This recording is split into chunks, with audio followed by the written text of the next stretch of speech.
To the 22nd Knowledge Forum, organized by the Ghana Chember of Telecommunications, this time around in partnership with GSMA Mobile for Development. We promise to make sure this program is very short. It's supposed to be a 2-hour program. I think we're about 5 minutes late, but we don't want to keep you waiting too much. We have a very special guest in the building. And for those of you who do not know about the Knowledge Forum, this is the 22nd edition. Once every quarter, we try to bring stakeholders within the digital ecosystem to have, relevant conversations, tease out insights that possibly can, nudge policymakers or the people at the upper echelons of, decision making to make decisions that, serve the underserved in society, have a more inclusive society as we have it. I mean, as you know, Ghana, lower middle income country. We have our issues, as we all know. Inflation hovering around 42.5%. Crazy. And this particular session is important in that if we are trying to, get our economy back on track, it is key that we bring all stakeholders on board, especially those on the female side of things. Why do you have a team of 30.8 million people and then you only, make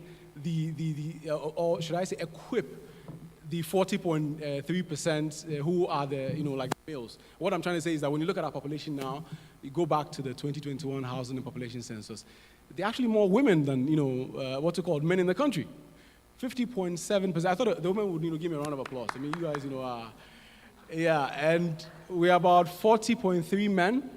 For the past 4 censuses, the women have consistently been more than the women have been more than the men. But for some reason, when it comes to digital inclusion, teaching of digital skills, the women and other underprivileged, people like the elderly, the disabled, they for some reason are left behind. So this conversation is going to be very, very, very quick. We're going to have 2 presentations, one from the GSMA and then another one from a partner of the program, and then we'll do a very short panel discussion.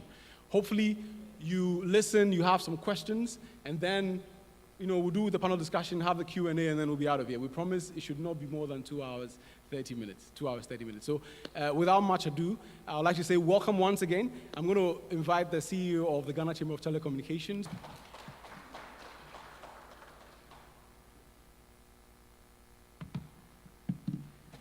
Thank you very much, Bobby. And good afternoon to all of us.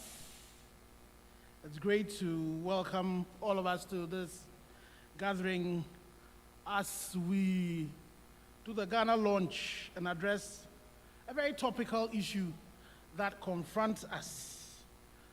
Our title of the report is the Inclusive E-Government Services in Ghana, Enhancing Women's Access and Usage.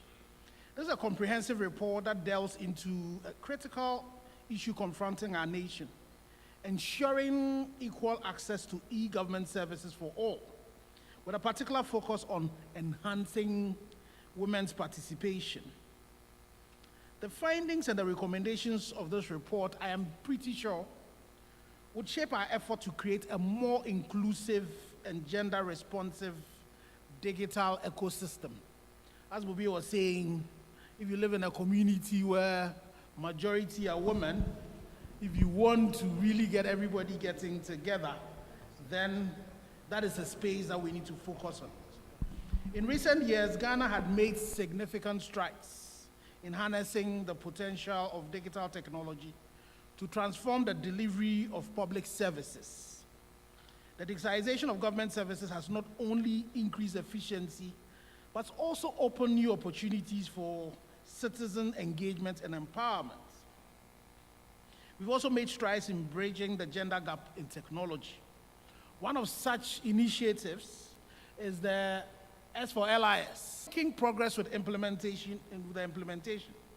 So I urge all ladies who are interested in STEM, who are either here or watching us on our social media platforms, and in our schools who are interested in STEM to go to our website, www.s4lis.com, and sign up for the mentorship opportunities that are available, the internship and job opportunities.